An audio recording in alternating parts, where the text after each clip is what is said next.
teman ke-51, satu ayat saja. Saya akan bagi kita.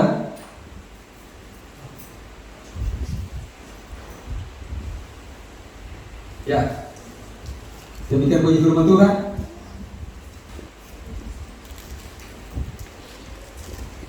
Dan ketika ia sedang memberkati mereka, ia berpisah dari mereka dan terangkat ke surga.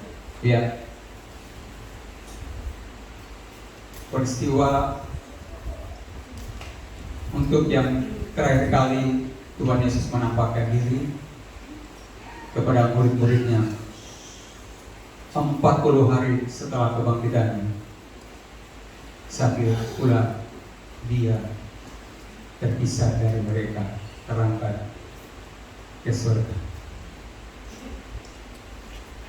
Judul firman Tuhan untuk kita hari ini adalah makna kenaikan Tuhan Yesus bagi orang percaya. Ya,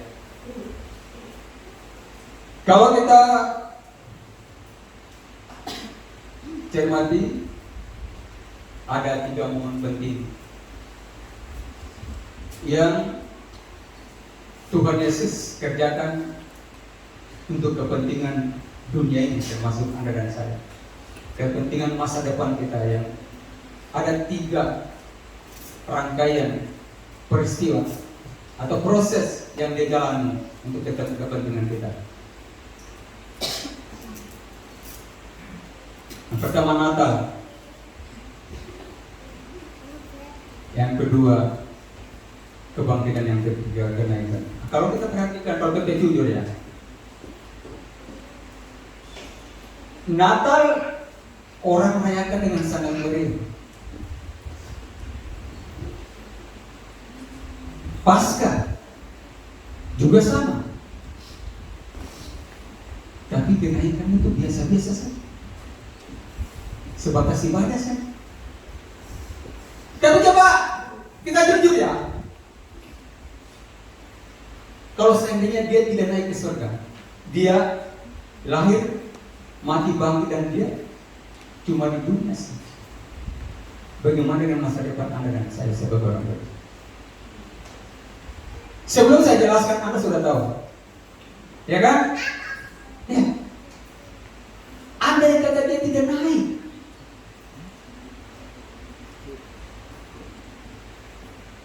itu akhir pada semua proses yang dia kerjakan untuk menyelamatkan dunia ini. Nah, teramat penting Anda dan saya yang percaya kepada Kristus. Tapi sayangnya kenaikannya anggap biasa, sebatas ibadah saja. Ya kan? Kalau Natal gue luar biasa, semua disiapkan.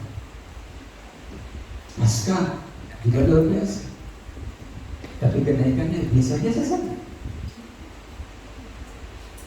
Biasa-biasa saja. Coba. Padahal semua yang dia kerjakan demi Anda dan saya, kalau kita mau jujur, itu penting.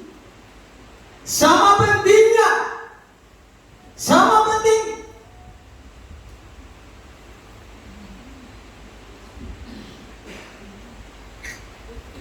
Tapi sayang, cuma yang 2 yang dianggap penting, yang 1 yang terakhir bagi kita kurang penting.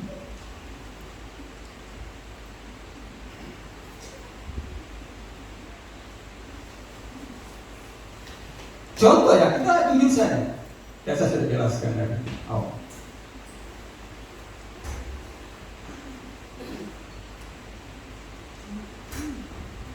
Ya,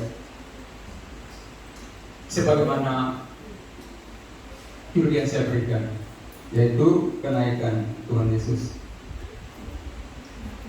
Makna kenaikan Tuhan Yesus bagi orang percaya. Artinya apa? Lebih penting, yaitu kita yang percaya kepada Dia. Memang untuk dunia, tapi kita semua tahu bahwa pada akhirnya tidak semua harus selamat. Hanya mereka saja yang percaya kepada Dia, yang akan menikmati apa yang sudah dipersiapkan.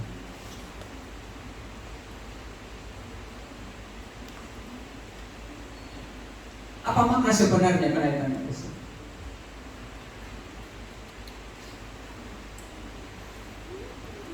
Banyak orang beranggapan bahwa Yesus itu manusia biasa saja.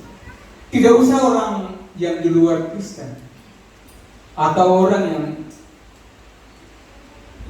jauh dari Israel sana.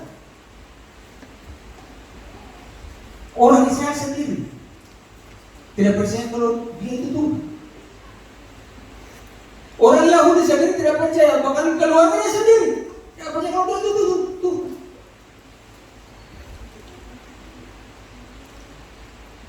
Padahal nyatanya Dia Tuhan.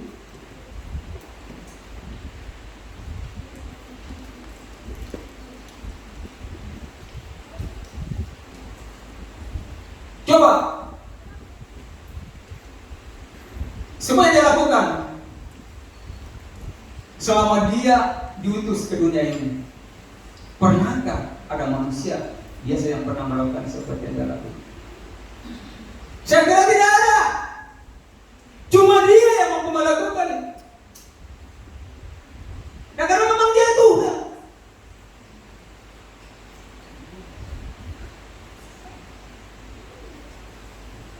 Poin yang pertama bagi kita di saat ini, makna yang pertama adalah geraknya ke surga membuktikan bahwa Dia adalah Tuhan. Dia adalah Tuhan. Beda kenaikannya ke surga. Surga dibanding dengan Elia. Elia terangkat ke surga dengan kereta dan kuda berapi dalam badai dan angin pecah. Yesus tidak. Di depan mata banyak orang, Dia naik pada baptis. Karena Dia Tuhan, Dia mampu melakukan semua yang tidak bisa dilakukan oleh manusia. Makanya Yohanes pasal 13 ayat 13. Tuhan bilang sama teman-teman, kamu mengatakan bahwa akulah guru dan Tuhan. Tepat kata-kata itu. Memang aku guru dan Tuhan. Nah, sampai saat ini menjadi perdebatan di kalangan orang-orang di luar sana. Kapan Tuhan Yesus bilang aku Tuhan? Kalau orang bilang, coba tolong ditunjukkan ayat Alkitab yang mengatakan bahwa Yesus mengaku Dia Tuhan. Ayatnya ini sudah Yohanes 13 ayat 13. Coba multimedia bantu. Yohanes 13 ayat 13.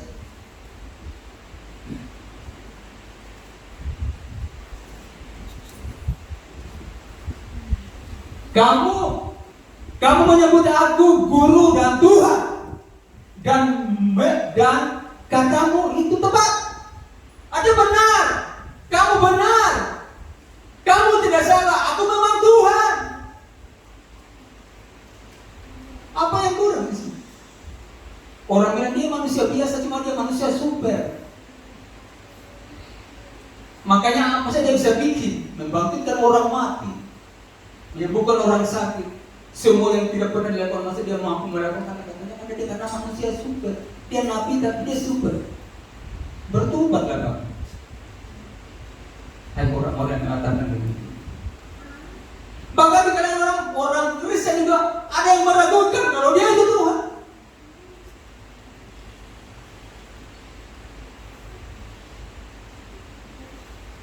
Yohanes pasal 8 ayat 23 bilang begini. Dia bilang begini buat kamu dari bawah, aku dari atas. Kamu dari dunia ini, aku bukan dari dunia ini. Kalau begitu, dari mana? Ya dari surga. Berarti Dia Tuhan kan? Dia Tuhan.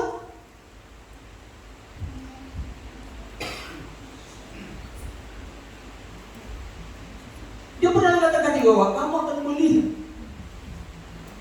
Aku akan kembali ke tempat di mana aku berada sebelumnya. Kamu akan melihat, aku akan kembali ke tempat di mana aku berada sebelumnya. Artinya surga, berarti dia Tuhan.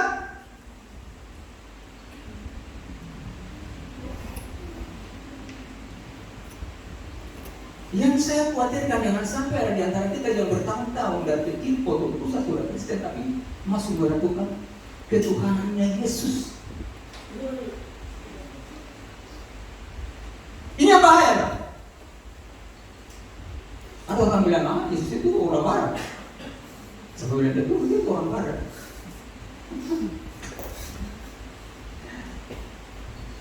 Luar biasa. Katanya Yesus itu orang barat. Kita dan sejak lahir sudah jadi Kristen sampai hari ini. Dan kita semua sudah menerima Dia secara pribadi sebagai keselamatan. Saya percaya bahwa kita seperti orang lain. Dan kita percaya bahwa Dia Tuhan. Amin. Dia Tuhan. Kita percaya bahwa Dia Tuhan.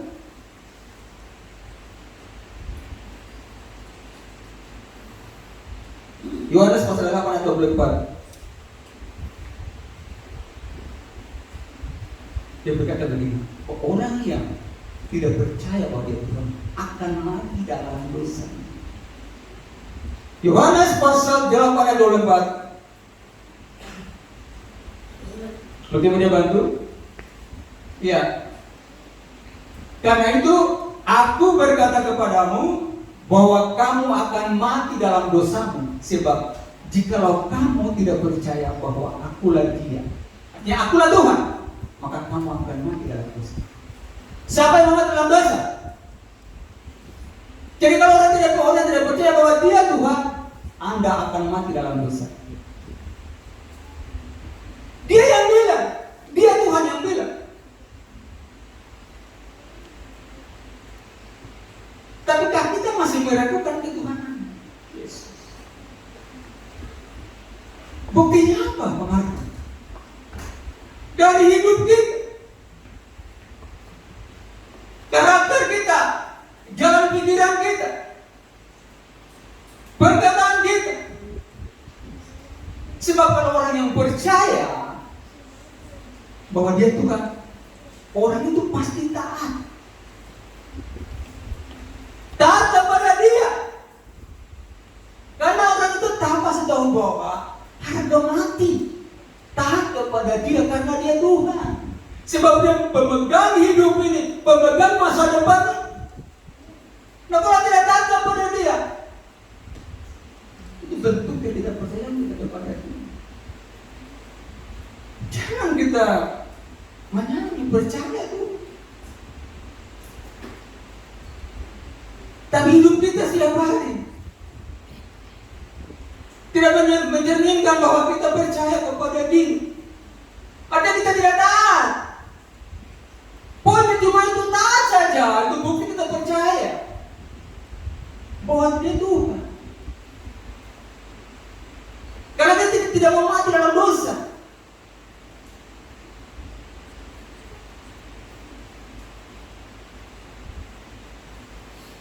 Coba siapa yang bisa seperti Dia? Dia sifatnya maha, sangat bukan saja hebat, sangat hebat. Bukan saja dasar, sangat dasar. Bukan saja berkuasa, sangat berkuasa. Makanya maha. Artinya sangat, amat sangat.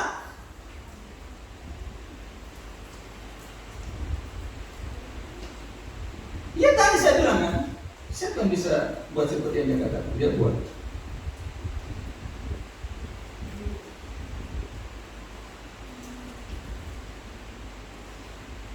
Kalau percaya kepada Dia, saya mau katakan buat kita.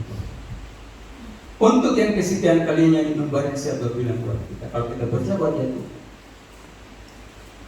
tidak ada satu hal yang lebih penting daripada selama hidup kita berusaha mengejar-mencari menggapai dan mendapatkan perkenanan dia. Yang menyenangkan dia. Itu yang paling penting dari segala-galanya. Kalau kita yakin, kita percaya pada dia, bahwa dia. Dan semua yang dia kerjakan adalah untuk kepentingan Anda dan saya. Senangkan dia. Seperti apa paman? Banyak hal. Ada satu hamba Tuhan di kalangan GB bilang begini. Hari ini, kalau di kalangan orang percaya masih ada yang simpan kepahitan, benci saudara, membuat hal-hal yang memalukan Tuhan. Dia kampungan. Itu kampungan katanya. Hamba Tuhan itu bilang begini, saya kaget dengar begini. Emang betul. Artinya apa? Untuk saat-saat sekarang tidak ada yang lebih penting yang harus kita buat itu selain pada menyenangkan dia saja. Menyenangkan dia. Hanya yang mudah-mudahan melalui kehidupan. Yang paling penting salah satunya adalah menyembah Tuhan. Menyembah Tuhan. Memuji dia, menyembah dia. Satu hati kita jarang menyembah Tuhan. Kusembahkan Tuhan, kusembahkan Tuhan, kuserahkan hidupku kepadamu untuk kemuliaan nama. Tapi itu kata doa. Cuma perkataan gak ada bunyi. Ingat dia bilang, dia sedang mencari penyembah benar yang menyembah di dalam roh dan kebenaran. Bentuknya seperti apa? Kita semua tahu itu. Tanpa saya harus jelaskan. Tanpa Bapak Gembala harus jelaskan. Teman-teman hamba Tuhan. Karena kita bukan bayi lagi. Amin. Kita bukan bayi, Roh. Kita sudah dewasa. Kalau saya bilang bayi, pasti ada yang tersinggung. Pokoknya dia bilang benar saja. Kan saya masih bayi. Sudah umur 60. Setiap hari di gereja.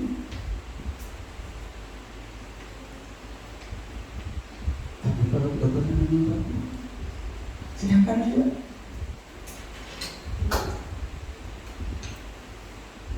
salah satu cara kita menyenangkannya menyembah. Memuji dan menyembah itu salah satu cara kita menyenangkan. Karena kita percaya ke Tuhan.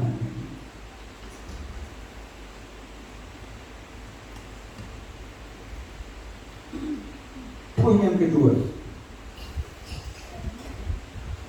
makna kenaikan Tuhan ke surga. Bagi orang poin yang kedua adalah memastikan masa depan orang percaya. Memastikan masa depan orang. Artinya dengan kenaikannya ke surga, jelas masa depannya. Jelas. Orang lain kabur, orang lain berdoa untuk nanti masuk surga, tapi kita sudah terdaftar dalam buku kehidupan. Nama kita sudah terdaftar di sana. Apa buktinya? Masa depan kita jelas. Yohanes pasal 14:1. Aku pergi ke situ untuk menyediakan tempat bagi. Aku pergi untuk menyediakan tempat bagimu. Artinya apa? Jelas masa depan Anda dan saya. Tempat sudah tersedia. Dapat, tak hanya yang lain. Tidak seperti orang lain. Mudah-mudahan dia masuk surga. Bahkan ada pemimpin yang didoakan supaya dia nanti masuk surga. Yang dipercaya tapi didoakan supaya nanti dia masuk surga.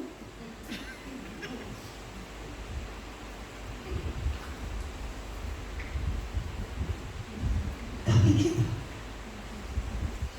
kita sudah berke surga. Amin. Karena tempatnya sudah tersedia. Lain halnya kalau kita berkhianat kepada itu lain kan? Itu lain, ceritanya akan jadi lain.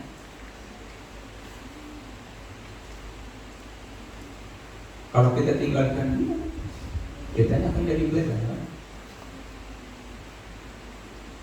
Kita sebagai calon pengantin wanita, Yesus sebagai calon pengantin.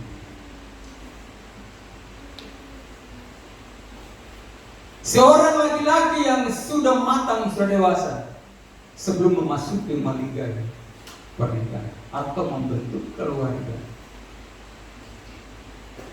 atau sebelum menikah, dia akan mempersiapkan segala-galanya.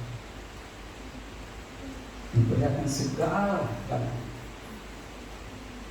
kebutuhan nanti ketika dia sudah menikah dengan pasangan. Semua fasilitas dia sediakan, termasuk rumah.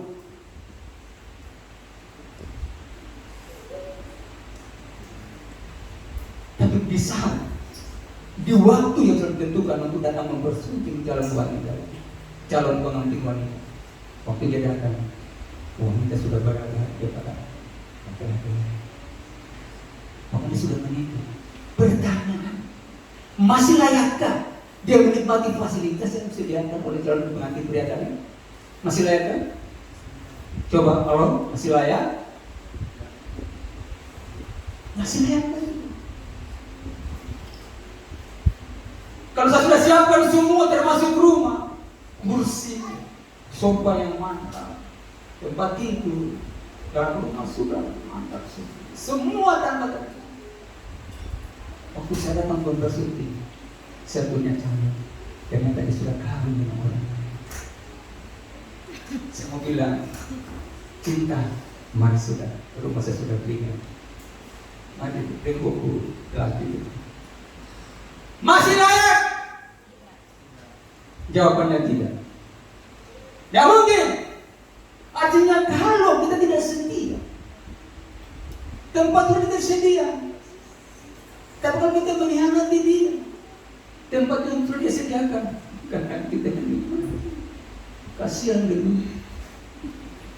Makanya tetap setia. Dia firman bilang apa? Dia udah ngomong, barang siapa yang setia sampai mati akan kukarnakan kepada dia mahkota kehidupan. Amin. Barang siapa yang setia sampai mati, kepada dia akan mengaruniakan mahkota kehidupan. Rugi, sangat rugi kalau pada akhirnya kita mengkhianati calon pengantin yang sudah siap untuk menyambut Anda dan masuk dalam pesta perkawinan. Rugi loh. Saya bilang tidak rugi.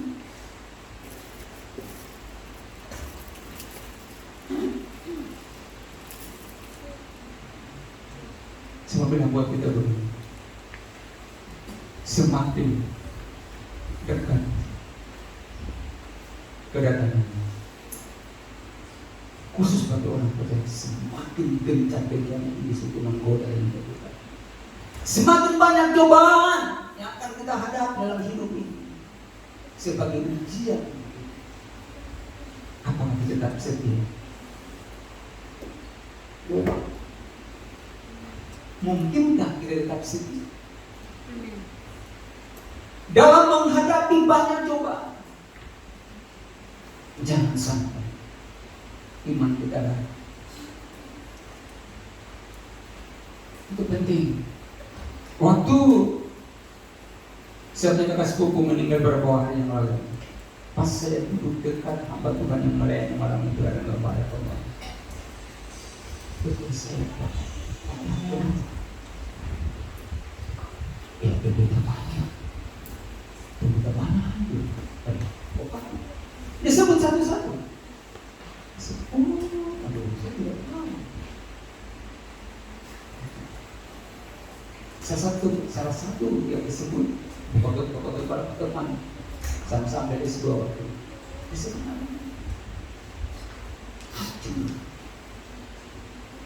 Saya bukan menghakimi, tapi saya ingatkan kepada kita, jangan sampai kita tidak setia. Ada amin? Untuk kepentingan masa depan kita ini sudah pasti. Jangan sampai kita menjual iman. Jangan sampai kita terjadi. Dan saya boleh kasih contoh tadi sebagai ilustrasi. Tidak layak kami. Tidak mungkin.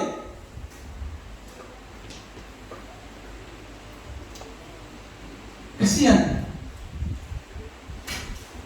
Dia lakukan itu dengan sempurna. Lahir, menderita, mati, bangkit lagi sempurna tugas. Hanya untuk. Dan pada akhirnya apa yang dikerjakan itu tidak menikmati hasilnya. Rugi besar. Makanya yang penting apa? Percaya dan tetap setia. Percaya, pokoknya adalah tetap percaya dan tetap setia. Bagaimana saya ingatkan kepada kita ini? Kalau tidak percaya rugi. Kalau tidak percaya rugi.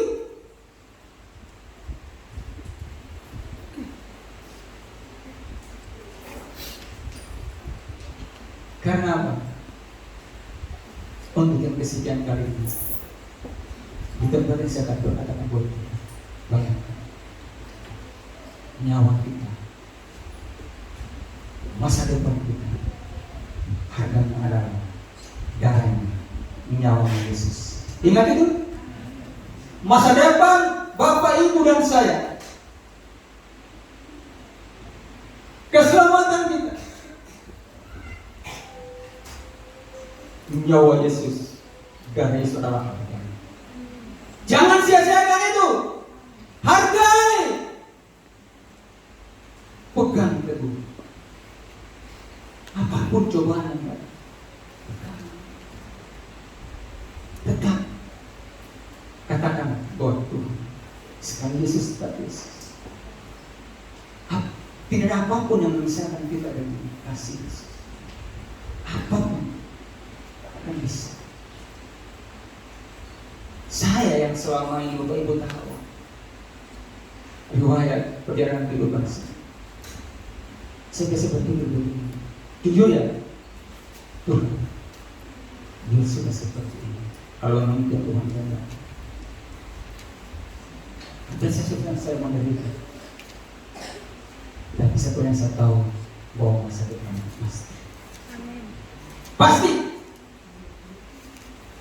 Itu yang membuat saya semakin kuat. Itu yang membuat saya semakin kuat. Jadi makna kenaikan Tuhan Yesus sebagai orang percaya. Yang pertama, membuktikan bahwa dia benar adalah Tuhan. Yang kedua, untuk menjadikan tempat bagi orang percaya atau memastikan masa depan. Karena dia naik ke surga, jelas masa depan. Amin. Tuhan